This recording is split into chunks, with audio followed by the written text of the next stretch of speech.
ಸಾರಥಿಯಾದ ಮೇಲೆ ನಮ್ಮನ್ನ ಕಡೆಗಣಿಸು ಯಾವ ನೀತಿ? ಇದು ಧರ್ಮವೇ? ಧರ್ಮವಲ್ಲರ ಸರಿಗೆ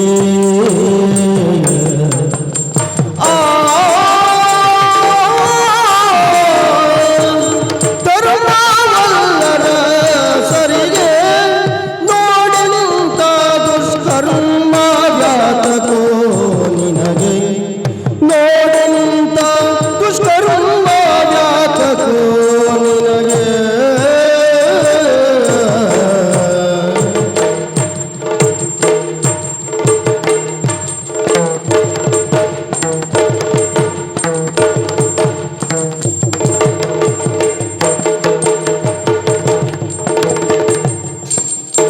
ಚಮ್ಮಟಿಗೆಯ ಬಿಡಿದು ಅಶ್ವವ ನಡೆಸುವ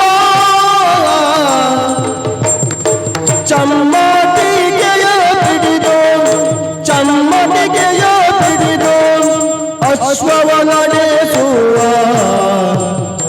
ಮರ್ಮವಾದರು ಬಲ್ಲೆಯ ಬೇಳೆಯ ಮರ್ಮವಾದರು ಬಲ್ಲೆಯ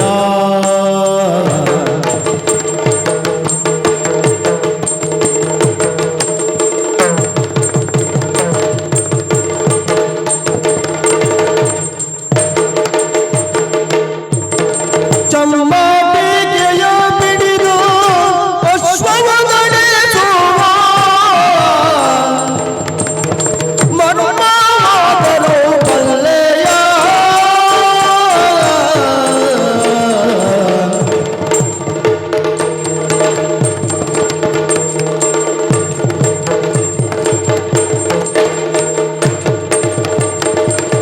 ಧರ್ಮವಲ್ಲರ ಸರಿಗೆ ನೋಡಿ ನಿಂತ ದುಷ್ಕರ್ಮದ ನಿನಗೆ ನೋಡಿ ನಿಂತ ದುಷ್ಕರ್ಮದ ನಿನಗೆ ಚಮ್ಮಟಿಗೆಯ ಬಿಡಿದ ಶ್ರೋವ ನಡೆಸುವ ಮರ್ಮವಾದರು ಬಲ್ಲೆಯ ಬೆಳೆಯ ಮರ್ಮವಾದರು ಬಲ್ಲೆಯ ಬೆಳೆಯ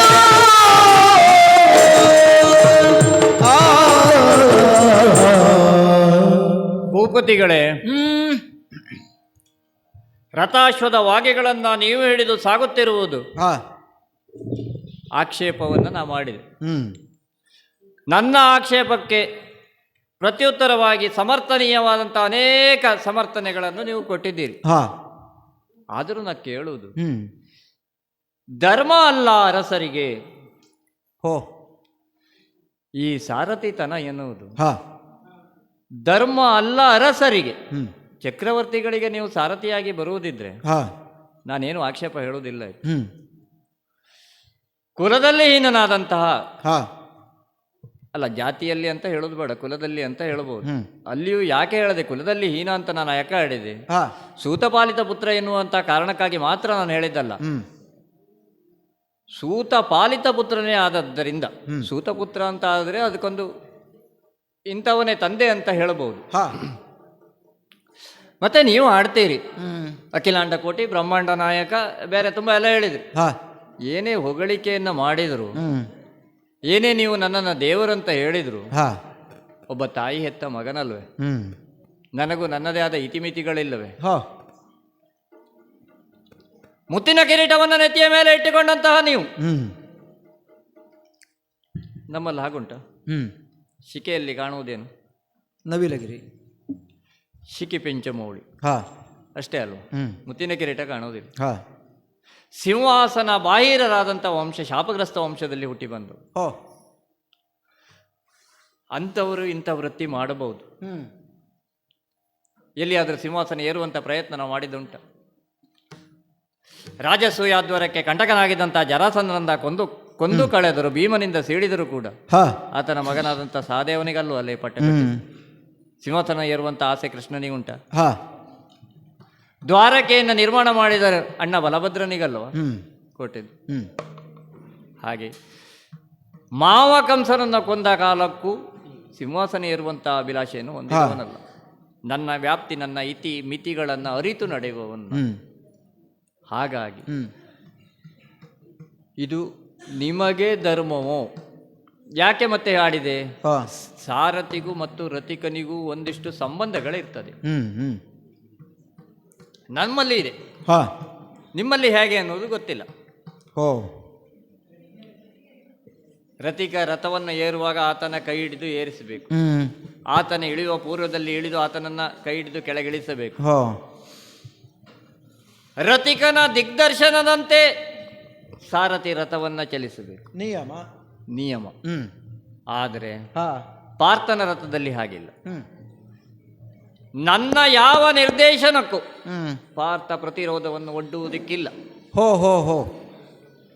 ಯಾವ ಅಸ್ತ್ರಶಸ್ತ್ರಗಳ ಪ್ರಯೋಗ ನಡೆಯಬೇಕು ಅದು ನನ್ನ ನಿರ್ದೇಶನ. ಯಾವ ದಿಕ್ಕಿಗೆ ರಥ ಚಲಿಸಬೇಕು ಅದು ಕೃಷ್ಣನ ನಿರ್ದೇಶನ. ಕೃಷ್ಣ ಯಾವಾಗ ರಥದಿಂದ ಇಳಿಬೇಕು ಯಾವಾಗಲೂ ಇಳಿಬಹುದು, ಯಾವಾಗ ರಥ ಏರಬೇಕು ಯಾವಾಗಲೂ ನಾ ಏರಬಹುದು. ಯಾವುದಕ್ಕೂ ನನ್ನ ನಿರ್ದೇಶನವೇ ಅರ್ಜುನ ಪಾಲಿಸಬೇಕೇ ಹೊರತು ರಥಿಕನ ನಿರ್ದೇಶನವನ್ನ ನಾ ಪಾಲಿಸುವುದಿಲ್ಲ. ಅದು ನಮ್ಮೊಳಗಿರುವಂತಹದ್ದು. ಅಂತಹ ಯಾವ ಒಪ್ಪಂದಗಳು ನಿಮ್ಮಲ್ಲಿ ಇದ್ದದ್ದಿದ್ರೆ ಕರ್ಣನಿಗಿಂತ ನೀವು ಹೆಚ್ಚು ಅಂತ ನಾವು ಒಪ್ಪಿಕೊಳ್ಳಬಹುದು. ಕರ್ಣನ ಆಜ್ಞೆಗಳಿಗೆ ಒಳಪಟ್ಟು ನೀವು ಸಾರಥ್ಯವನ್ನು ಮಾಡುತ್ತೀರಿ ಅಂತ ಆದ್ರೆ ನೀವು ಯಾವ ರೀತಿಯ ಸಮರ್ಥನೆಯನ್ನು ಕೊಟ್ಟರೂ ಕೂಡ ನಾನು ಒಪ್ಪಲಿ ಬಿಡಲಿ, ಲೋಕ ಒಪ್ಪಬೇಕಲ್ವಾ? ಪರಮಾತ್ಮ ಸಿಂಹಾಸನವನ್ನ ಏರಲಿಲ್ಲ ಎಂದು ತೊಡಗಿದೆ. ಆದರೆ ಕೆಲವರ ಹೃದಯ ಸಿಂಹಾಸನವನ್ನು ಈವಾಗಲೇ ಏರಿದ್ದಿ. ಅದು ಲೋಕದ ನಿಯಮ. ಅದು ಕೆಲವರೊಂದಿಷ್ಟು ಹೃದಯ ಸಿಂಹಾಸನದಲ್ಲಿಟ್ಟು ಪೂಜಿಸುವವರು ಇರ್ತಾರೆ, ಲೋಕನಾಯಕರು ಅಂತ ಅನಿಸಿಕೊಂಡವರು. ಎಲ್ಲರಿಗೂ ಆಗಬೇಕು ಅಂತಿಲ್ಲ. ಹಾಗಿದ್ರೆ ಯಾದವಿ ಸೇನೆಯ ಬೆಂಬಲವನ್ನು ಕೋರಿ ಬಂದಂತಹ ಕೌರವ ಅರ್ಜುನರಲ್ಲಿ ತಲೆಯ ಭಾಗದಲ್ಲಿ ಕುಳಿತಂತಹ ಕೌರವನಿಗೆ ತಲೆ ಸರಿ ಇಲ್ಲ ಅಂತ ಆಯಿತು. ಕಾಲಿನ ಭಾಗದಲ್ಲಿ ಕುಳಿತಂತ ಅರ್ಜುನನಿಗೆ ಸಖ್ಯವನ್ನು ಕೊಟ್ಟೆ, ಅವನಿಗೆ ಸೌಲಭ್ಯವನ್ನು ಕೊಟ್ಟೆ. ಅಲ್ಲ, ಲೋಕರೂಢಿ ಮೊದಲು ಬಂದದ್ದು ಯಾರು? ಮೊದಲು ನಾನು ಯಾರನ್ನ ಕಂಡಿದ್ದೇನೆ? ತಲೆಗಿಂತ ಮೇಲೆ ಮೊದಲು ನೋಡುವುದಿಲ್ಲಲ್ಲ, ಕಾಲಿನ ಭಾಗವನ್ನೇ ಮೊದಲು ನೋಡುವುದು. ಮಲಗಿರುವಂತಹ ನಾನು ನನ್ನ ತಲೆಯ ಭಾಗದಲ್ಲಿ ಒಬ್ಬ, ಕಾಲಿನ ಭಾಗದಲ್ಲಿ ಒಬ್ಬ ಕುಳಿತುಕೊಂಡಿದ್ದ. ಏಳುವಾಗ ಕಂಡಿದ್ದು ಪಾರ್ಥನನ್ನ. ಆಯ್ಕೆಯನ್ನು ಕೊಟ್ಟದ್ದು ನೀನು ಪಾರ್ಥನಿಗೆ. ಆಯ್ಕೆ ಕೊಟ್ಟಿದ್ದೇನೆ. ಹಾಗಿದ್ರೆ ವಿಭಾಗದಲ್ಲಿಯೂ ಸಹ ಅದು ಅಸಹಜ ಅಂತ ಆಗ್ತದೆ. ಕೇವಲ ಶಸ್ತ್ರವನ್ನು ಹಿಡಿಯದ ನೀನು ಒಂದು ಕಡೆ ಆದರೆ ನಾರಾಯಣಿ ಸೇನೆ ಇನ್ನೊಂದು ಕಡೆ ಹೋಯಿತು. ಹಾಗಿದ್ರೆ ನಿನ್ನನ್ನೇ ಆಯ್ಕೆ ಮಾಡಿಕೊಳ್ಳಬೇಕು ಎನ್ನುವಂತಹ ಪಾರ್ಥನ ಇಚ್ಛೆಗೆ ಅನುಗುಣವಾಗಿ ನೀನು ಕಾರ್ಯವನ್ನು ಮಾಡಿಸಿದಿ. ಇದೆಲ್ಲ ಏನು ಗೊತ್ತುಂಟ? ಮಹಿಮೆಯಲ್ವೋ ಲೋಕದಲ್ಲಿ ಹಾಗೆ ಸ್ವಾಮಿ. ಸಂಭವನೀಯತೆ ಅಂತ ಅಸಂಭವನೀಯವಾದದ್ದು ಕಾಲಗರ್ಭದಲ್ಲಿ ಸಂಭವನೀಯತೆಯನ್ನು ಸಾಧಿಸ್ತದೆ ಅನ್ನುವುದಕ್ಕೆ ಪುರಾಣಗಳ ಒಂದಿಷ್ಟು ಉಲ್ಲೇಖಗಳನ್ನು, ಉದಾಹರಣೆಗಳನ್ನು ಕೊಟ್ಟದ್ದುಂಟು. ಹಾಗೆ ಹೊಸದೊಂದು ಉದಾಹರಣೆಯ ಉಲ್ಲೇಖವು ಕುರುಕ್ಷೇತ್ರ ರಣಕ್ಷೇತ್ರದಲ್ಲಿ ಆಗಬಾರದು ಅಂತಿಲ್ಲ. ನಾವು ಪುರಾಣವನ್ನು ಓದಿ ಬೆಳೆದವರು, ಓದಿ ತಿಳಿದವರಲ್ವೇ? ನೀವು ಕೂಡ ವಿದ್ಯಾರ್ಜನೆ ಮಾಡುವಂತ ಕಾಲದಲ್ಲಿ ಪುರಾಣವನ್ನು ಓದಿದವರಲ್ವ? ಒಂದು ಕಾಲಕ್ಕೆ ಇಲ್ಲಿ ಉದಾಹರಿಸಿದರೆ ಅದೇನು ಅಸಂಬದ್ಧವಾಗಿ ಕಾಣಲಿಕ್ಕಿಲ್ಲ. ಹಿರಣ್ಯಕಶಿಪುವಿನ ಕಾಲವೊಂದಿತ್ತು ಲೋಕದಲ್ಲಿ. ಆತನ ಚಿರಂಜೀವಿ ಎನ್ನುವುದಾಗಿ ಲೋಕ ತಿಳಿದಿತ್ತು. ಯಾಕೆ? ಅವನು ಪಡೆದಿರುವಂತಹ ವರವೇ ಹಾಗೆ. ಹಗಲಲ್ಲ, ರಾತ್ರಿಯಲ್ಲ, ಮೇಲಲ್ಲ, ಕೆಳಗಲ್ಲ, ಒಳಗಲ್ಲ, ಹೊರಗಲ್ಲ, ಯಾವುದೇ ಆಯುಧಗಳು ಸಲ್ಲ, ಯಾವುದೇ ಮನುಷ್ಯನೂ ಅಲ್ಲ, ಪ್ರಾಣಿಯೂ ಅಲ್ಲ ಸ್ಥಿತಿಯಲ್ಲಿ ಮರಣ ಬರಲಿ ಅಂತ. ಆದರೂ ಕೂಡ ಇದಿಷ್ಟನ್ನು ಮೀರಿ ಹಿರಣ್ಯಕಶಿಪು ಮರಣವನ್ನು ಹೊಂದಿದ. ಆತನ ವರವು ಆತನಿಗೆ ಸಹಕಾರಿ ಆಗಲಿಲ್ಲ ಅಂತ ಸಂಭವನೀಯತೆಯನ್ನು ಕಾಲವು ಸಾಧಿಸಿ ತೋರಿಸುತ್ತದೆ. ಅದನ್ನೇ ಈ ಕುರುಕ್ಷೇತ್ರ ರಣಕ್ಷೇತ್ರದಲ್ಲಿ ಹೊಸತೊಂದು ಸಂಭವನೀಯತೆ ಸಾಧಿತವಾಗುವುದು ಹೌದು ಅಂತಾದರೆ ಅದು ನಿಮ್ಮಿಂದಲೇ ಆಗಲಿ. ಹಾಗಿದ್ದ ಮೇಲೂ ನಾರಾಯಣ ಸೇನೆಯು ಪೂರ್ಣವಾಗಿ ಕೌರವನಿಗೆ ಹೋಯಿತು ಅಂತ ಕೇಳಿದ್ರೆ ಅದು ಇಲ್ಲ. ಅಣ್ಣನಾದಂಥ ಬಲರಾಮ ಜರಡು ಸುರಭಿಯ ನೆವದಿಂದ, ಅದು ನೆವವ ನಾವು ಹೇಳುವುದು ಹಾಗೆ. ತೀರ್ಥಯಾತ್ರೆಗೆ ಗೋಹತ್ಯ ದೋಷವನ್ನು ಪರಿಹರಿಸಿಕೊಳ್ಳುವುದಕ್ಕೆ ಬೇಕಾಗಿ ನಮ್ಮಣ್ಣ ಬಲಭದ್ರ ತೀರ್ಥಯಾತ್ರೆಗೆ ಹೋಗಿದ್ದಾನೆ. ಇದೆಲ್ಲ ಕೃತ್ಯವನ್ನು ನೋಡಿದರೆ ಓ ಹರಿ, ನಿನ್ನ ಮಾಯೆ ಅಲ್ವೋ? ಯಾವುದು? ಹರಿ ಮಗಿಮೆಯನು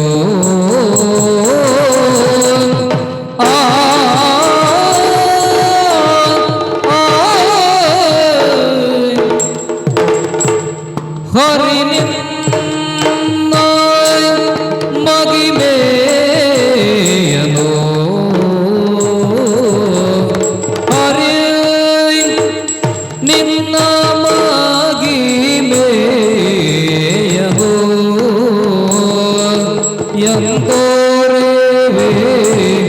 ಗೋಪುರ ಕುಲದೈವ ನೀನು ಎಂಬೋರೆವೆ ಎಂಬೋರೆವೆ ಗೋಪುರ ಕುಲದೈವ ನೀನು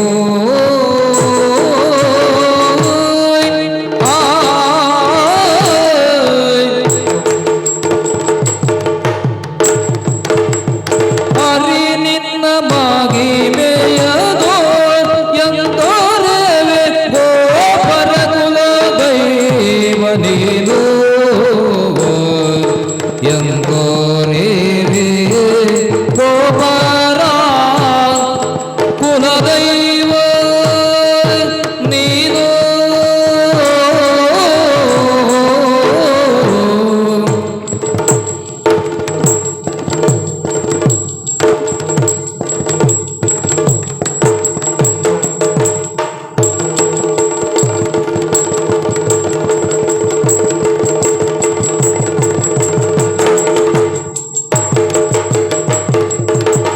ಎಂದೋರೆವೆ ಗೋಪರ ಕುಲದೈವ ನೀನು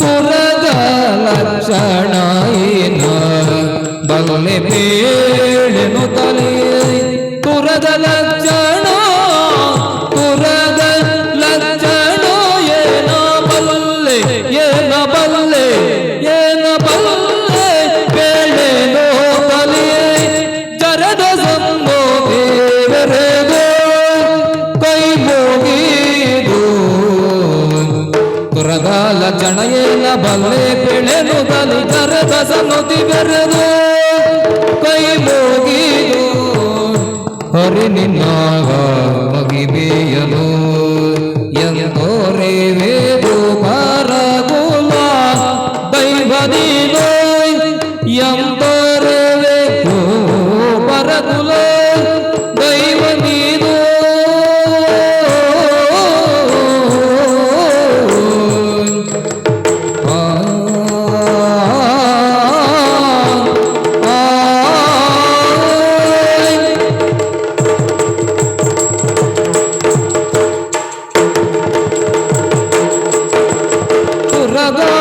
ಲಕ್ಷಣ ಏನ ಬಲ್ಲೆ ಬೇಳೆನು ತಲೆ ಜರದ ಸಂಗೋ ದೇವರೆಗೋ ಕೈ ಮೋಗಿದು ಹರಿ ನಿನ್ನ ಮಗಿಮೆಯನು ಎಂತೋರೆವೆ ಗೋಪರ ಕುಲ ದೈವ ನೀನು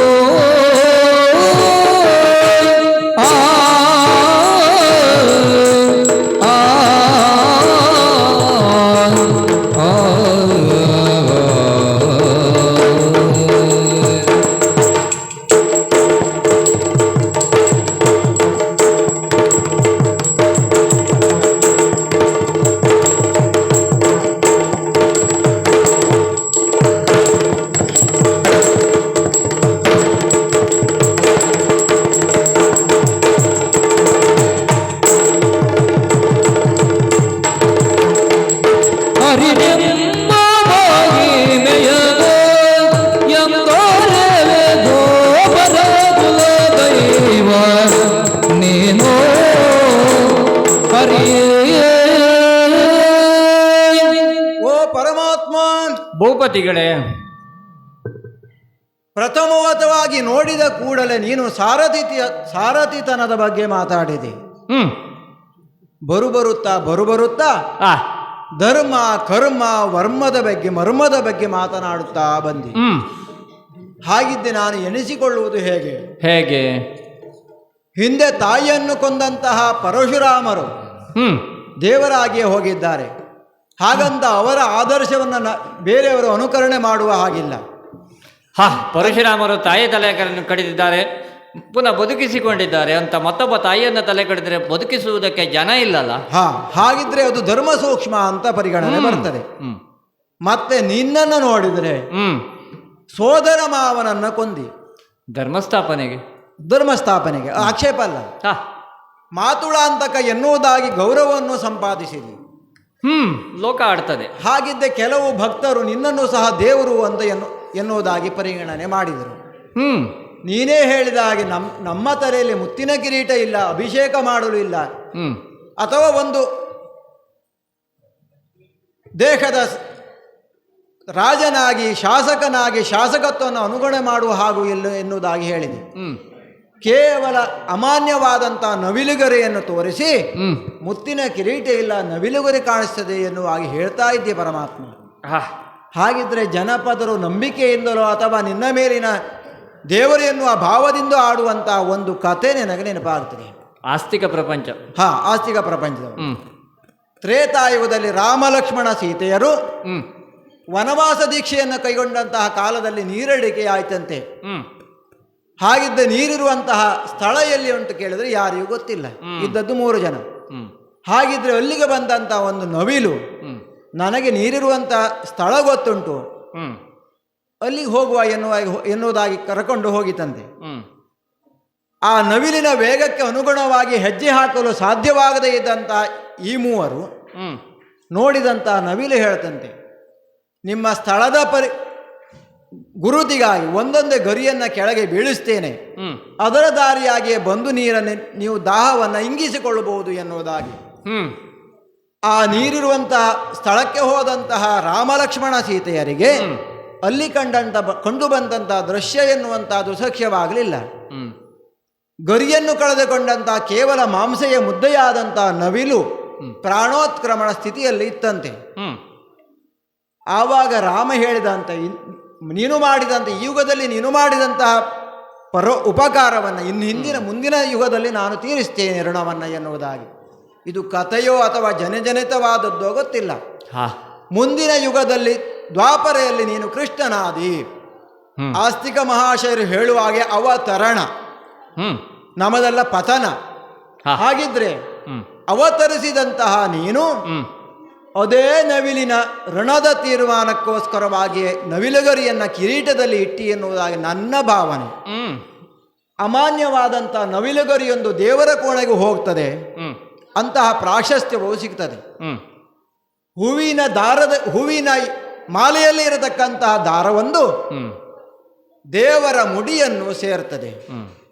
ಹೂವಿಂದ ನಾರು ಸ್ವರ್ಗವನ್ನು ಸೇರಿತು. ಮತ್ತೆ ನಿನ್ನ ಮಹಿಮೆಯನ್ನು ವರ್ಣಿಸುವುದಿದ್ರೆ ನಿಮ್ಮ ಮನೆಯಂಗಳದ ತುಳಸಿ ಗಿಡಕ್ಕೆ ನಿತ್ಯಾನಿಕ ಮಾಡಿದಂತಹ ನೀರನ್ನು ನೀನು ಹಾಕಿದರೆ ಎಲ್ಲೋ ಗಂಗೆಯಲ್ಲಿ ಪ್ರವಾಹ ಉಂಟಾಗ್ತದೆ ಎನ್ನುವುದನ್ನು ನಾನು ಕೇಳಿದ್ದೇನೆ. ಹಾಗಿದ್ರೆ ಇದು ನಿನ್ನ ಮಹಿಮೆ. ಆಸ್ತಿಕ ಲೋಕ ಆಡುವುದುಂಟು. ವಿದುರನ ಮನೆಯ ಅಂಗಳದಲ್ಲಿ ಕುಡಿದಂತ ಕಟವಾಯಿಂದ ಜಾರಿದ ಬಿಂದು ಒಂದು ಕೆಳಗೆ ಬಿದ್ದ ಕಾಲಕ್ಕೆ ಕ್ಷೀರಸಾಗರವಾಯಿತು ಅಂತ. ಅದು ಆಸ್ತಿಕರ ನಂಬಿಕೆ. ಹಾಗಿದ್ದ ಮೇಲೆ ಈ ಸಾರಥಿತನದ ಮರ್ಮ ನಿನಗೆ ಗೊತ್ತುಂಟೋ ಎನ್ನುವ ಹಾಗೆ ಕೇಳ್ತಿ. ಸಾರಥಿತನದ ಮರ್ಮ ನೀವೇನು ತಿಳಿದಿದ್ದೀರಿ ಅನ್ನೋದಾಗಿ. ನಾನು ಕಲಿತಂತ ಗುರುಕುಲದಲ್ಲಿಯೇ ನೀನು ಕಲಿತವ. ನೀನು ಕೇವಲ 64 ದಿವಸದಲ್ಲಿ 64 ವಿದ್ಯೆಯನ್ನು ಕಲಿತವ. ಹೌದು, ನನಗೆ ಸಮಯದ ಅಭಾವ ಇತ್ತು. ಗುರುಮಠವನ್ನು ಸೇರುವಾಗಲೇ ಪ್ರಾಯ 18 ಮೀರಿತ್ತು. ಹಾಗಾಗಿ ಆದಷ್ಟು ಬೇಗ ವಿದ್ಯಾರ್ಜನೆ ಆಗಿ ಲೋಕಮುಖಕ್ಕೆ ನಾನು ಕಾಣಿಸಿಕೊಳ್ಬೇಕಿತ್ತು. ಆದರೆ ನಾವು ಹಾಗಲ್ಲ.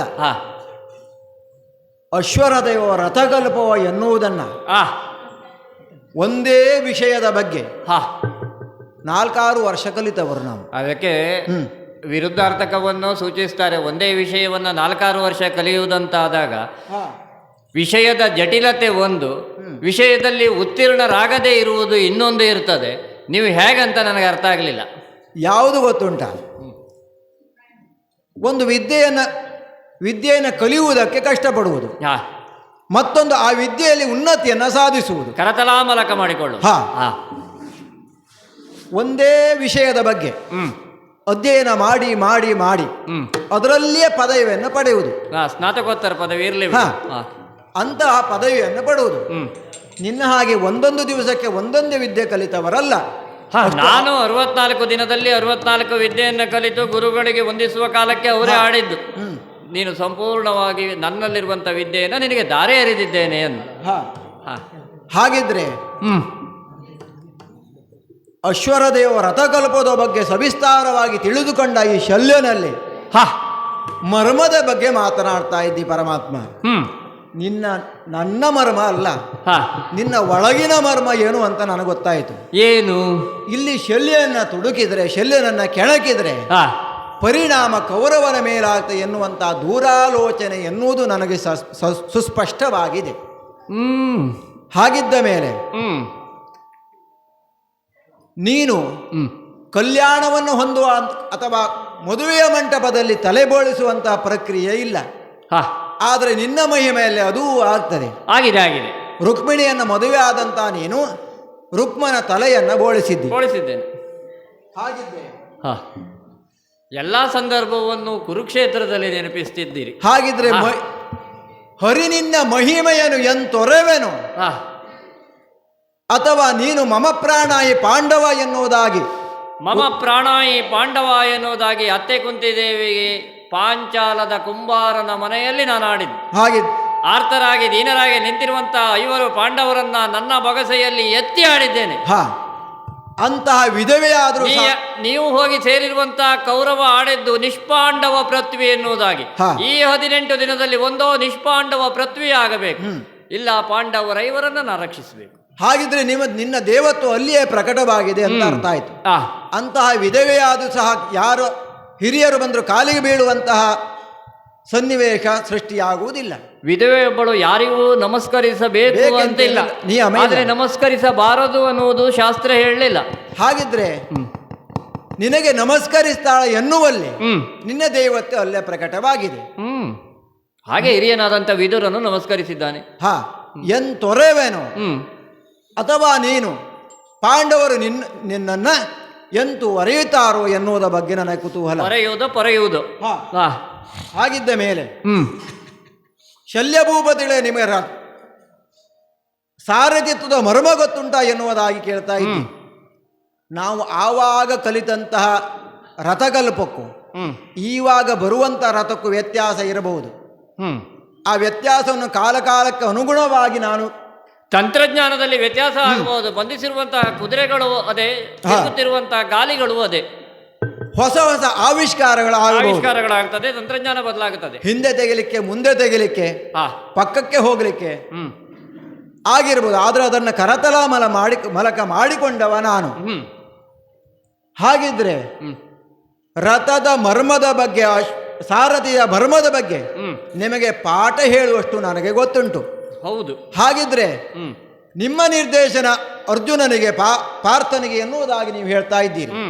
ಹಾಗಿದ್ರೆ ಈ ಶಲ್ಯಭೂಪತಿಗಳು ನಮ್ಮತನವನ್ನ ತೊರೆದು ಬಂದವರಲ್ಲ. ನನಗೆ ಬೇಕಿದ್ದು ಸುತ್ತಿ ಬಳಸಿ ಕೊನೆಗೆ ಬಂದದ್ದು ಎಲ್ಲಿಗೆ?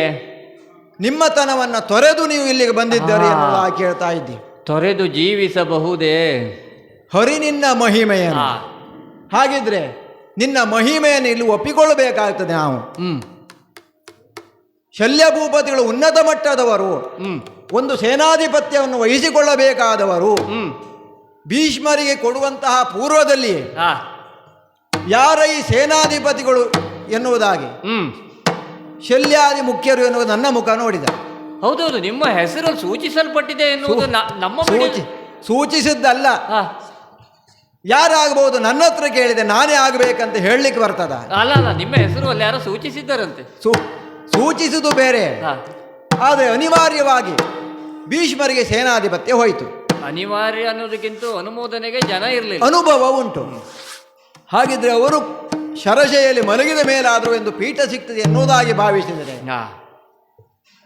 ಉಭಯ ಕುಲ ಬಿಲ್ಲೋಜರ ಅಂತ ದ್ರೋಣರಿಗೆ ಆವಾಗಲೂ ಅನುಮೋದನೆ ಮಾಡಿದೆವ ನಾನೇ. ಮಧ್ಯೆ ಬಂದವರಿಗೆ ಪೀಠ ಸಿಗುವಾಗ ತಡ ಆಗುತ್ತದೆ. ಹೌದೌದು. ಹಾಗಿದ್ರೆ ದ್ರೋಣರು ಕಳಚಿಕೊಂಡ್ರು. ದ್ರೋಣ ಕಳಿಸಿದ ಮೇಲೆ ನಾನೇ ಎನ್ನುವುದಾಗಿ ನಾನು ಭಾವಿಸಿದ್ದು. ನನ್ನ ನಿರೀಕ್ಷೆಯಲ್ಲಿಯೇ ಇದ್ದೀರಿ. ನಿರೀಕ್ಷೆಯಲ್ಲಿ ಇದ್ದವರು. ಭೀಷ್ಮ ಪರ್ವ ಆಯಿತು, ದ್ರೋಣ ಪರ್ವ ಆಯಿತು, ದ್ರೋಣ ಪರ್ವ ಆದ ಮೇಲೆ ಶಲ್ಯ ಪರ್ವ ಆಗ್ತದೆ ಎನ್ನುವುದಾಗಿ ನಮ್ಮ ಭಾವನೆ ಅಂತ. ನೀವು ರಾತ್ರಿಯ ಹೊತ್ತಿನಲ್ಲಿ ಬಂದಂತಹ ಕೌರವ ಆವಾಗಲೂ ಒಂದು ಸಂತಸ ಆಯಿತು. ಹಾ. ಓ ನಾಳೆ ದಿವಸ ನಮ್ಮ ತಲೆ ಕಿರೀಟ ಏರ್ತದೆ ಎನ್ನುವುದಾಗಿ. ಅಭಿಷೇಚನ ಆಗತ್ತದೆ ಹೌದು. ಎನ್ನುವಂತ ಪುಳಕ. ಹೌದೌದು. ಹಾ. ಬಂಡೆಯೋಪಾದಿಯಲ್ಲಿ ನಿಂತಂತ ಈ ಬಂಡೆಗೆ ಹಾ. ಸಾರಥಿ ಸೇನಾಧಿಪತ್ಯ ದೊರಕ್ತದೆ ಎನ್ನುವುದಾಗಿ ಗಟ್ಟಿಯಾಗಿ ಭಾವಿಸಿದ್ದು ನಾವು. ಕೊನೆಗೂ ಬಂಡೆಗೆ ಸಿಗಲೇ ಇಲ್ಲ. ಕೇವಲ ತುಪ್ಪವನ್ನು ಮುಂಗೈಗೆ ಹಾಕಿ ಒರೆಸುವುದು ಆಯಿತು ಬಿಟ್ರೆ ಹಾ. ಅಲ್ಲಿಗೆ ಬಂದಂತ ಕೌರವ ಹೇಳಿದ್ದೇನು, ಬಂಡೆಯೋಪಾದಿಯಲ್ಲಿರುವಂತಹ ನಿಮ್ಮ ಆಶೋತ್ತರಕ್ಕೆ ಸ್ಫೋಟಕಗಳಿತ್ತು ಸ್ಫೋಟಿಸಿದಂತಾಯ್ತು. ಹಾಗೆ ಆಯಿತು. ಅಲ್ಲಿಗೆ ಬಂದಂತ ಕೌರವ ನನ್ನ ಬಳಿ ಹೇಳಿದ್ದ ಹೇಗೆ, ಹ್ಮ್ ಮಾವಯ್ಯ ನೀವು ಸಾರಥಿತನ ಮಾಡಬೇಕು. ಒಪ್ಪಿದ್ರಿ. ಸಾರಥಿತನ ಪಾಂಡುಚಕ್ರಿಗೆ ಮಾಡಿದ್ದೇನೆ. ಯಾರು ಕೇಳಿದೆ ವ್ಯಕ್ತಿ, ಹಾ. ಕರ್ಣ ಎನ್ನುವುದಾಗಿ ಹೇಳಿದ. ಹಾ. ಆವಾಗಲೇ ನಾನು ಒಲ್ಲೆ ಎನ್ನುವುದಾಗಿ ಹೇಳಿದೆ. ನೀವು ಆಗುದಿಲ್ಲ ಹೇಳಿದ್ದೀರಿ. ಆಗುದಿಲ್ಲ ಹೇಳಿದ್ದೇನೆ. ಹಾ. ಮತ್ತೆ ಬಂದಿದ್ದೀರಲ್ಲ. ಆಮೇಲೆ ಹಾ. ಇದು ಮರ್ಯಾದೆ ಪ್ರಶ್ನೆ. ಯಾರದ್ದು? ಕೌರವನದ್ದು. ಹಾ. ಕೌರವನ ಮರ್ಯಾದೆ ಪ್ರಶ್ನೆಗಾಗಿ ಕೌರವನ ಮರ್ಯಾದೆ ಮರ್ಯಾದೆಗೆ ಧಕ್ಕೆ ಬಂತಲ್ಲ ಭೂಪತಿಗಳೇ. ಮತ್ತೊಮ್ಮೆ ಅನ್ನದರಣವನ್ನು ನೆನಪಿಸಿದ. ನೀವು ಮಾತು ಕೊಟ್ಟಿದ್ದೀರಿ, ಹಾಗಿದ್ದ ಮೇಲೆ ಒಂದು ನಿಯಮ ನಿಬಂಧತೆಯ ಮೇಲೆ ನಾನು ಒಪ್ಪಿಕೊಂಡದ್ದು. ಅನ್ನದ ಋಣವನ್ನ ನೆನಪಿಸುವಂತಹ ಯೋಗ್ಯತೆ ಉಂಟಲ್ವಾ? ಹಾ. ಉಣ್ಣುವ ಅನ್ನಕ್ಕೆ ವಿಷ ಹಾಕಿದವನಿಗೂ ಅನ್ನದ ಋಣವನ್ನ ನೆನಪಿಸುವ ಯೋಗ್ಯತೆ ಉಂಟು. ಕೌರವನಿಗಾದ್ರೆ ಆದೀತು ಬಿಡಿ. ಯಾವ ಕಾಲಕ್ಕೆ ಹೇಗೆ ಬೇಕಾದ್ರೂ ಮಾತಾಡಿಯಾನು ಅವ. ಆ. ಹಾಗಿದ್ದ ಮೇಲೆ ನಿಯಮ ನಿಬಂಧನೆಗೆ ಒಳಪಟ್ಟೆ ನಾನು ಇಲ್ಲಿಗೆ ಬಂದಿದ್ದು. ನನ್ನ ನಿರ್ದೇಶನದಂತೆ ಕರ್ಣನ ರಥ ಸಾಗಬೇಕು. ಬೆಳಗಿನ ನೀವು ನೋಡ್ಲಿಲ್ವಾ, ಕರುಣಾರ್ಜುನ ಕಾಳಗ ಅಲ್ಲ, ಹಾ. ಶಲ್ಯಕರ್ಣನ ಕಾಳಗ ಆಗ್ತಿತ್ತು. ಅದು ಕೇಳಿದ್ದೇವೆ, ಸ್ವಲ್ಪ ಸ್ವಲ್ಪ ವರ್ತಮಾನ ಬರ್ತದೆ. ನಿಮಗೂ ಬರ್ತದೆ. ಹಾ. ಆವಾಗ ಕೌರವನ ಪ್ರವೇಶದಿಂದ ತಿಳಿಯಾದಂತಹ ನಮ್ಮ ವಾತಾವರಣ ಪುನಃ ಸರಿದಾರಿಗೆ ಬರಲಿಕ್ಕೆ ಪ್ರಾರಂಭವಾಯಿತು. ಆವತ್ತೇ ಕರ್ಣನಿಗೆ ಹೇಳಿದಂಥ ಮಾತು ನಾನು, ನನ್ನ ನಿರ್ದೇಶನದ ಹಾಗೆ ನಡಿಬೇಕು. ಮಾತು ತಪ್ಪುವ ಯಾವಾಗ ಯಾವ ರೀತಿ ಬೈಗುಳವನ್ನು ಬೈತೇನೋ, ಅವನನ್ನು ತುಚ್ಛೀಕರಿಸ್ತೇನೋ. ನಿಮ್ಗೆ ಅದನ್ನೇ ಬೇರೆ ಯಾರಿಂದ ಕಲಿಯೋದು ಬೇಡ, ನಿಮ್ಮ ಬಾಯಲ್ಲಿ ಬರ್ತಾ ಇರ್ತದೆ ಓತಪ್ರೋತವಾಗಿ. ಯಾವುದು ಬೈಗುಳ? ಹಿಂದಿನ ನಮ್ಮ ದೇಶದ ಪರಿಸ್ಥಿತಿ ಹಾಗೆ ಉಂಟು. ಅಲ್ಲ, ನಿಮ್ಮ ಭಾಷೆಯ ಜ್ಞಾನವೇ ಅಷ್ಟು ಉತ್ಕೃಷ್ಟ ಅಂತ ಕೇಳಿದ್ದೇನೆ ನಾನು. ಹೌದೌದು. ಹಾಗಿದ್ದ ಮೇಲೆ ನೀಚವಾಗಿ ಬೈದರೂ ಸಹ ಕೇಳಿಸಿಕೊಂಡು ಸಾಗಬೇಕು ಅವ ವಿನಃ ಒಂದು ಮಾತು ಆಡಿದ ಅಂತಾದ್ರೆ ಅಲ್ಲಿಗೆ ಶಲ್ಯ ಇಲ್ಲ. ಶಲ್ಯ ಇಲ್ಲ ಹೇಳಿದ್ರೆ ಯಾವ ಈ ಶಲ್ಯ ಅಲ್ಲ, ಶಲ್ಯ ಇಳಿಯುವುದೇ ಕೆಳಗೆ. ರಥದಿಂದ ನೀವು ಕೆಳಗಿಳಿತೀರಿ. ರಥದಿಂದ ಕೆಳಗಿಳಿತೀರಿ. ಬೇಕಿದ್ದದ್ದು ಇದೆ, ನೀವು ಎಷ್ಟೊತ್ತಿಗೆ ಇಳಿತೀರಿ ಎನ್ನುವುದಾಗಿ. ಇದನ್ನೇ ನೇರವಾಗಿ ಕೇಳಿದ್ರೆ ಆವಾಗಲೇ ಹೇಳುವುದಿಲ್ವಾ? ಅಲ್ಲ, ಇಷ್ಟೊತ್ತು ಬೇಕಿತ್ತ ಕೇಳುವುದು. ಜನ ನಿರೀಕ್ಷೆ ಮಾಡ್ತಾ ಇದ್ದದ್ದೇನು? ಕರ್ಣಾರ್ಜುನರ ಯುದ್ಧ. ಉದಿಸಿದಂತ ಭಾಸ್ಕರ ಪಶ್ಚಿಮಾಬುದಿಯನ್ನು ಸೇರುವುದರೊಳಗೆ ಕರ್ಣಾರ್ಜುನರ ಯುದ್ಧದ ಒಂದು ನಿರ್ಣಾಯಕ ಘಟ್ಟವನ್ನ ಈ ಹೊತ್ತಿಗೆ ಮುಟ್ಟಬೇಕು ಅಂತ ಆದ್ರೆ ನಾವು ಮಾತಾಡ್ತಾ ಇದ್ರೆ ಇದು ಹೊಸ ಪರಿಕ್ರಮ ಆಯ್ತು. ಸಾರಥಿಗಳು ಮಾತಾಡು. ಹೌದು. ಹಾಗಾದ್ರೆ ತಲೆಯನ್ನ ನೀಗಲಿ ಕಹುದ ಎನ್ನುವುದಾಗಿ ಹೇಳಿದ್ದು ಅವರಲ್ಲ. ಹೌದು. ನೋಡುವ ಏನು ಮಾಡ್ತಾರಂತ. ಸಾಗಲಿ ನೋಡು.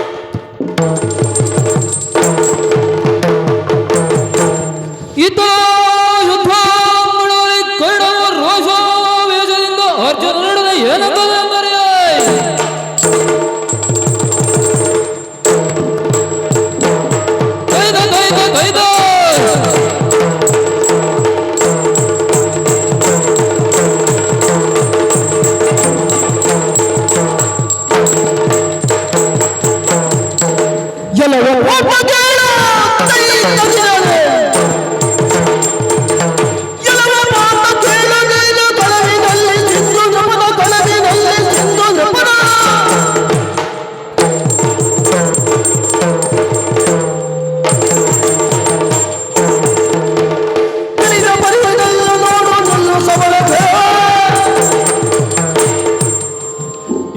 ಪಾರ್ಥ, ಕರ್ಣ, ಅರ್ಜುನ, ಕುಂತಿ ಹೆತ್ತಂತ ಮಗ ನೀನು, ತಾಯಿ ಹೆತ್ತ ಮಗ ನಾನು. ಕುಂತಿಯಿಂದ ಆಶೀರ್ವಾದ ಪಡೆದು ಬಂದವ ನೀನು. ಎಲ್ಲಿಯೋ ಇರುವ ನನ್ನಮ್ಮನನ್ನ ಕುಳಿತಲ್ಲಿಯೇ ನಾನು ಆಶೀರ್ವಾದವನ್ನು ಬೇಡಿದವ ನಾನು. ನಿನಗೊಂದು ಹೆಸರುಂಟಲ್ಲ, ಏನು? ಪಾರ್ಥ. ನಿನ್ನಮ್ಮ ಕುಂತಿಗೂ ಇನ್ನೊಂದು ಹೆಸರುಂಟು, ಪ್ರಥೆ ಎನ್ನುವುದಾಗಿ. ನಿನ್ನಮ್ಮ ಕುಂತಿ ಅಥವಾ ಆ ಪ್ರತೆ ಹಡೆದ ಮಕ್ಕಳು 3 ಜನ. ಆದರೆ ಅವರು ಯಾರಿಗೂ ಪಾರ್ಥ ಅಂತ ಕರೀಲಿಲ್ಲ. ಪ್ರತೆನಂದನ ಪಾರ್ಥ. ಈ ಒಂದು ನಾಮಾಂಕಿತ ದೊರಕಿದ್ದು ನಿನಗೆ ಮಾತ್ರ. ಯಾಕೆ? ನಿನ್ನ ಭಾಗ್ಯ ದೊಡ್ಡದು, ನಿನ್ನ ಮೇಲೆ ಸಕಲ ಪಾಂಡವ ನಿಮೋಹ ಇಟ್ಟಂತಹ ನಿರೀಕ್ಷೆ ದೊಡ್ಡದು. ದೇವರ ಆಶೀರ್ವಾದ ಪಡೆದ ಮಕ್ಕಳು ನೀವು, ದೇವರ ಕೈ ಬಿಟ್ಟ ಮಕ್ಕಳು ಒಂದು ರೀತಿಯಲ್ಲಿ ನಾವು ಅಂದರೂ ತಪ್ಪಾಗಲಾರದು. ಅರ್ಜುನ, ಹೆಸರನ್ನು ಗಳಿಸುವುದು ದೊಡ್ಡದಲ್ಲ, ಗಳಿಸಿದ ಹೆಸರನ್ನು ಕೊನೆಯವರೆಗೆ ಉಳಿಸಿಕೊಳ್ಳುವುದು ದೊಡ್ಡದು. ಅಂತಹ ನೆಲೆಯಲ್ಲಿ ನೀನು ಸ್ವಲ್ಪ ಕೆಟ್ಟಿಯಾ ಎನ್ನುವುದು ನನಗಿಲ್ಲಿ ಸಂದೇಹ. ಯಾಕೆ ಕೇಳು. ಮೊನ್ನೆ ನಡೆದಂತಹ ಸೈಂಧವ ಪ್ರಕರಣ, ನಿನ್ನ ಮಗನಾದಂತಹ ಅಭಿಮನ್ಯುವನ್ನ ಚಕ್ರವ್ಯೂಹದ ಯುದ್ಧದಲ್ಲಿ ಕೊಲ್ಲುವುದಕ್ಕೆ ಕಾರಣೀ ಸ್ಥಾನದಲ್ಲಿದ್ದವ ಆ ಸೈಂಧವ ಎನ್ನುವುದಾಗಿ ತಿಳಿದು ಪಾಪ ಅವನ ಮೇಲೆ ನಿನ್ನ ಸಿಟ್ಟನ್ನು ತೀರಿಸಿಕೊಳ್ಳುವುದಕ್ಕೆ ಹೊರಟಿಯಲ್ಲ. ಷಟುರಥರೊಂದಾಗಿ ನಾವು ಆತನ ಮೇಲೆ ಆಕ್ರಮಣವನ್ನು ಮಾಡಿಕೊಂಡರೂ ಕೂಡ ನಿನ್ನ ಕಣ್ಣಿಗೆ ಬಿದ್ದದ್ದು ಅವ. ಗೆದ್ದ ಪರಿಯಾದರೂ ಹೇಗೆ ನೀನು? ರಣಕ್ಷೇತ್ರದಲ್ಲಿ ಮಾಲ್ಮರೆತು ಎಂದು ಸೈಂಧವನೊಡನೆ ಹೋರಾಡಿ ಅವನನ್ನು ಕೊಂದದ್ದಿದ್ರೆ ಅದು ನಿನ್ನ ವಿಕ್ರಮದ ವಿಷಯ ಎನ್ನುವುದಾಗಿ ಹೇಳುತ್ತಾ ಇದ್ದೆ. ಆದರೆ ಹಾಗಲ್ಲ, ಪ್ರತಿಜ್ಞಾಬದ್ಧನಾಗಿ ಹೇಳಿದ್ದೆ, ನೀನು ಸೂರ್ಯೋದಯದ ಒಳಗೆ ಸೈಂಧವನನ್ನು ಕೊಲ್ಲದೆ ಹೋದರೆ ಅಗ್ನಿಗೆ ಹಾರಿ ನನ್ನ ಪ್ರಾಣವನ್ನು ಕಳ್ಕೊಡ್ತೇನೆ ಎನ್ನುವುದಾಗಿ. ಸೈಂಧವನನ್ನು ಬಚ್ಚಿಟ್ಟೆವು ನಾವು.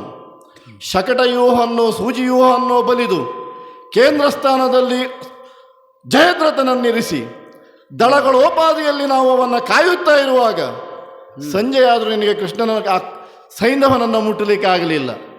ಆಗ ನೀವು ಮಾಡಿದಂತಹದ್ದೇನು?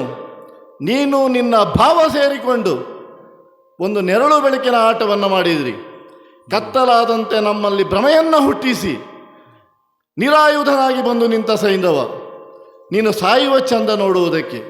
ಆ ಸಮಯದಲ್ಲಿ ದ್ರೋಣರನ್ನು ಸೋಲಿಸಿ ನೀನು ಆತನನ್ನು ಪಡೆಯಬೇಕಾದವ. ಹಾಗೆ ಮಾಡಲಿಲ್ಲ. ನಿನ್ನ ಮಗ ಅಭಿಮನ್ಯು ಮಾಡಿದ್ದು ಅದನ್ನೇ ಚಕ್ರವ್ಯೂಹ ಯುದ್ಧದಲ್ಲಿ.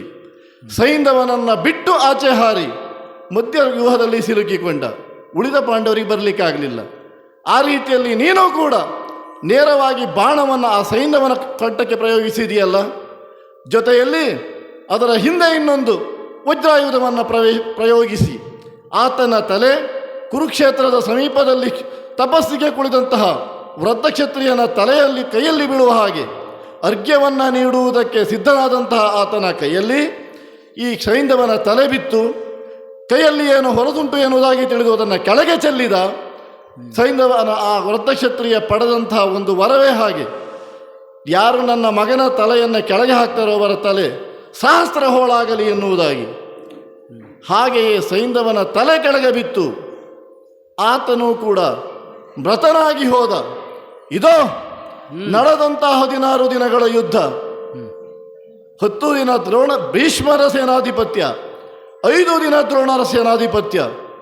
ಎಲ್ಲಿಯೂ ಕೂಡ ನೀವು ಪ್ರಕಟರಾಗಿ ನೇರವಾಗಿ ನೀವು ಸೇನಾಧಿಪತಿಯನ್ನು ಕೊಂದದ್ದಿಲ್ಲ. ಭೀಷ್ಮನನ್ನು ಕೊಲ್ಲುವಲ್ಲಿ ಶಿಖಂಡಿಯ ನೇಮವೋ, ದ್ರೋಣನನ್ನು ಕೊಲ್ಲುವಲ್ಲಿ ಆ ಜಯದ್ರಥನು ಆತನ ಮಗನನ್ನು ಕೊಂದ ಸುದ್ದಿಯನ್ನು ಹೇಳಿ ಆ ಧೃಷ್ಟದ್ಯುಮ್ನನ ಕೈಯಿಂದ ಕೊಂದಿದ್ದೀರೇ ಹೊರತು ಸ್ವತಃ ನೀನಾಗಲಿ ನಿಮ್ಮವರಾಗಲಿ ಆತನನ್ನು ಕೊಂದದ್ದಿಲ್ಲ. ಎಲ್ಲ ಕಡೆಯಲ್ಲಿಯೂ ನೀವು ಉಪಯೋಗಿಸಿದ್ದು ಏನು ಕೇಳಿದರೆ ಕಳ್ಳಾಟಿಕೆ, ಕಳ್ಳಾಟಿಕೆ, ಕಳ್ಳಾಟಿಕೆ. ಅಂತಹ ನಿನ್ನ ಕಳ್ಳ ತಂತ್ರಗಳು ಯಾವುದು ಇಂದು ಈ ಕಲಿಕರ್ಣನ ಮುಂದೆ ನಡೆಯಲಾರದು. ಜಾಗ್ರತೆ, ಜತನ. ನನ್ನನ್ನು ಆಕ್ಷೇಪಿಸುವ ನೀನು ಮಾಡಿದ್ದು ಏನು? ಏನು? ಕಳವಿನಲ್ಲಿ ಬೆಂಗಡೆಯಳು, ಕಳವಿನಲ್ಲಿ ಬೆಂಗಡೆಯಳು, ಕರದ ಬಿಲ್ಲ ಕಡಿದ, ಕರದ ಬಿಲ್ಲ ಕಡಿದ ಜೀವಗಳ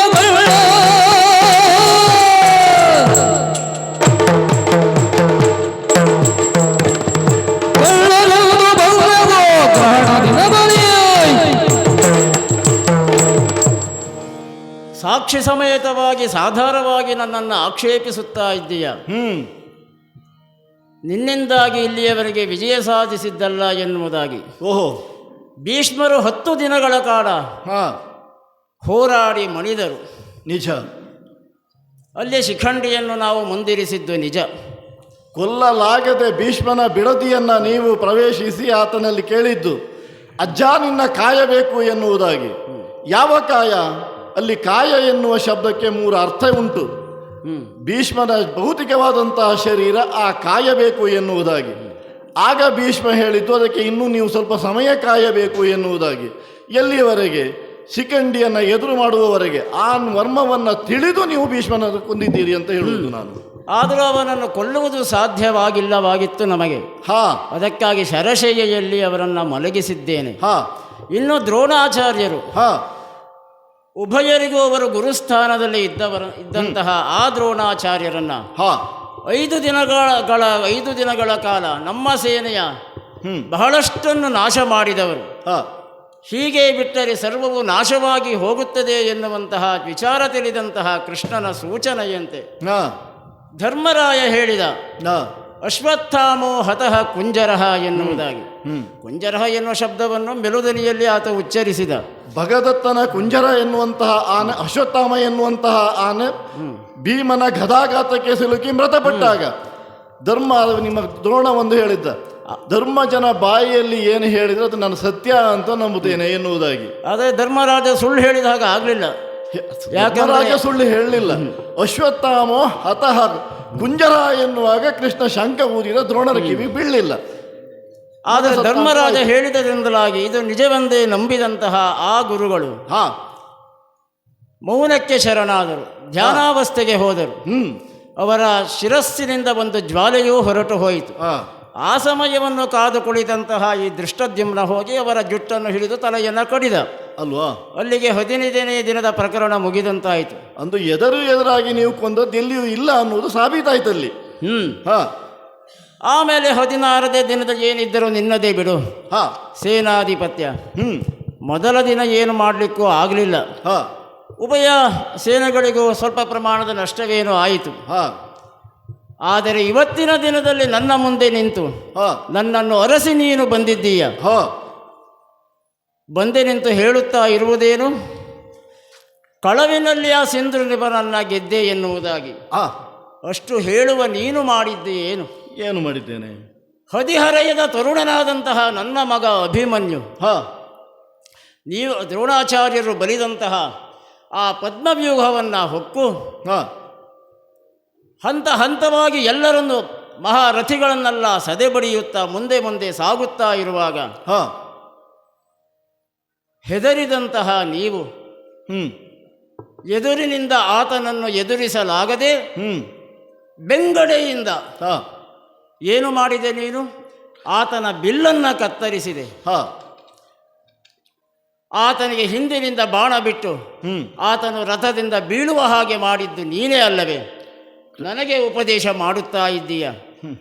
ಅದೇ ದ್ವೇಷವನ್ನು ಇಟ್ಟುಕೊಂಡು ನಾನು ಸಿಂಧು ನೃಪಾಲನನ್ನು ನಾಳೆಯ ದಿನದಲ್ಲಿ ಸೂರ್ಯಾಸ್ತಮಾನದ ಒಳಗಾಗಿ ಕೊಲ್ಲುತ್ತೇನೆ ಎನ್ನುವುದಾಗಿ ಪ್ರತಿಜ್ಞೆಯನ್ನು ಮಾಡಿದವ. ತಿಳಿಯಿತಲ್ವ ನಿನಗೆ? ಅರ್ಜುನ, ಕಳವಿನಲ್ಲಿ ಅಭಿಮನ್ಯುವನ್ನು ಕೊಂದ ಆರೋಪವನ್ನು ನೀನು ನನ್ನ ಮೇಲೆ ಹೊದಿಸ್ತಾ ಇದ್ದೀಯ. ಅಂದಿನ ಆ ಕಾರ್ಯದಲ್ಲಿ, ಕರ್ತೃತ್ವದಲ್ಲಿ ನನ್ನ ಕಾರ್ಯ ಎಷ್ಟಿತ್ತು ಎನ್ನುವುದು ಬಹುಶಃ ನಿನಗೆ ಗೊತ್ತಿಲ್ಲ. ನಿನ್ನ ಗುರುಗಳಾದಂತಹ ದ್ರೋಣಾಚಾರ್ಯರು, ನಾನು ಮೊದಲೇ ಹೇಳಿದ್ದೇನೆ, ನೀವು ಗುರುಗಳು ಇಂಥ ಹೇಯ ಕೃತ್ಯಕ್ಕೆ ಮನ ಮಾಡಬಹುದೇ ಎನ್ನುವುದಾಗಿ. ಆಗುವುದಿಲ್ಲ ಅಂತ ಕಡ್ಡಿದ್ದು ಮುರಿದ ಹಾಗೆ ಹೇಳಿದವ ನಾನು. ಆಗ ನಿನ್ನ ಗುರುಗಳಾದಂತಹ ದ್ರೋಣಾಚಾರ್ಯರು ಒಂದು ಮಾರ್ಮಿಕವಾದ ಮಾತನ್ನು ಹೇಳಿದ್ದಾರೆ, ಗೊತ್ತುಂಟ? ಪಾಯಸದ ಪಾತ್ರೆಯಲ್ಲಿ ಅದ್ದಲ್ಪಟ್ಟ ಸಟ್ಟುಗವೊಂದು ಹೇಗೆ ಪಾಯಸದ ರುಚಿಯನ್ನು ಅನುಭವಿಸುವುದಕ್ಕೆ ಸಾಧ್ಯವಿಲ್ಲವೋ, ಹಾಗೆಯೇ ಮಹಾಭಾರತ ಯುದ್ಧ ಎನ್ನುವ ಈ ಪಾಯಸದ ಪಾತ್ರೆಯಲ್ಲಿ ಕೌರವ ಎನ್ನುವ ಬಾಣಸಿಗಿನ ಕೈಯ ಸಟ್ಟುಗಗಳು ನಾನು ನೀನು ಎನ್ನುವುದಾಗಿ. ಇಲ್ಲಿ ಜಯ ಆದರೂ ಕೌರವನಿಗೆ, ಅಲ್ಲಿ ಅಧರ್ಮವಾದರೂ ಕೌರವನಿಗೆ, ಪಾಪಲೇಪವಾದರೂ ಕೌರವನಿಗೆ. ಇದನ್ನು ಮಾಡುವುದು ನಮ್ಮ ಕರ್ತವ್ಯ. ಸೇನಾಧಿಪತಿಯ ನೆಲೆಯಲ್ಲಿ ನಾನು ನಿನಗೆ ಆಜ್ಞಾಪಿಸ್ತಾ ಇದ್ದೇನೆ, ಇದನ್ನು ಮಾಡತಕ್ಕದ್ದು.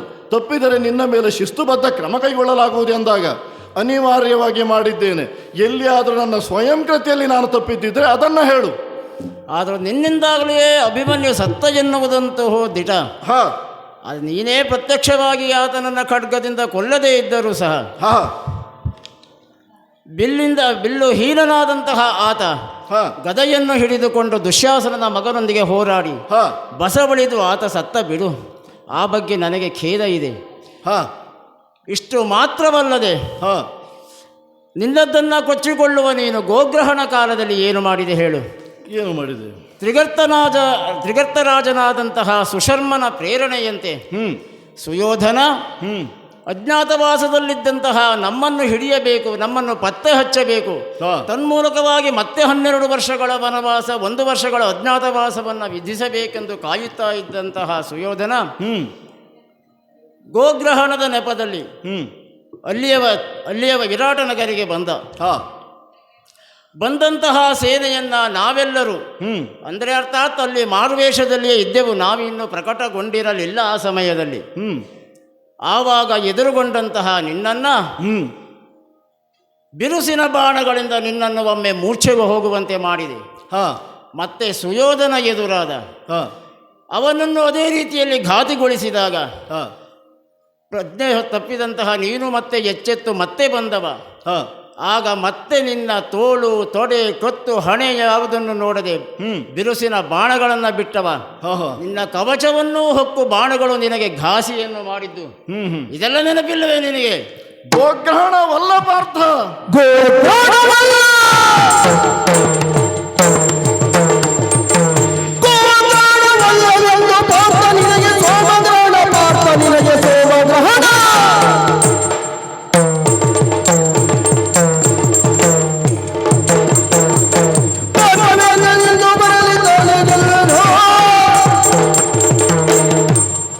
ಅರ್ಜುನ. ಕರುಣ, ಗೋಗ್ರಹಣದ ಕಥೆಯನ್ನ ಮುಂದಿಟ್ಟು ಏನೂ ಮಾಡಲು ಸಾಲದವ ನೀನು ಎನ್ನುವುದಾಗಿ ಹೀಯಾಳಿಸುತ್ತಾ ಇದ್ದಿ. ನಿಜ ಅಲ್ಲವೇ? ನಮಗೆ ವರ್ತಮಾನ ಬಂತು. ನಿಮ್ಮ 12 ವರ್ಷದ ವನವಾಸ ಹಾಗೂ 1 ವರ್ಷದ ಅಜ್ಞಾತವಾಸ ಮುಗಿದು ವಿರಾಟನ ಅರಮನೆಯಲ್ಲಿ ನೀವು ಇದ್ದೀರಿ ಎನ್ನುವುದನ್ನು ತಿಳಿದು ನಿಮ್ಮ ಜಾಡನ್ನ ಹುಡುಕಿ ಬಂದವರೇ ಹೊರತು ಆ ದಿನ ಗೋಗ್ರಹಣ ಎನ್ನುವುದು ಕೇವಲ ನಮಗೆ ಒಂದು ನೆವನವಾಗಿತ್ತು.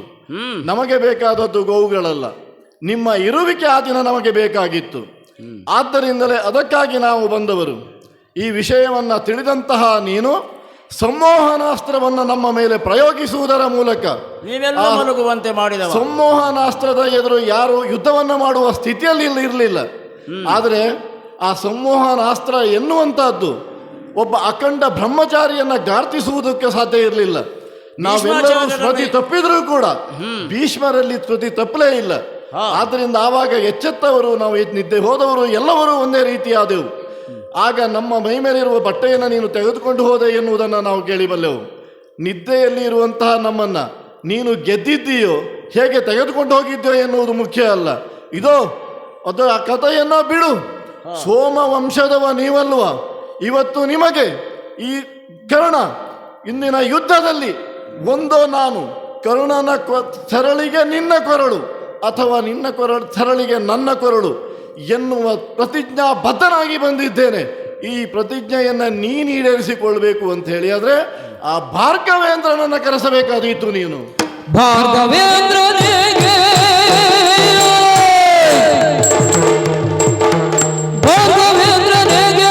ವ್ಯಾಘ್ರನಂತೆ ಚಿತ್ರಸೇನ, ವ್ಯಾಘ್ರನಂತೆ ಚಿತ್ರಸೇನ.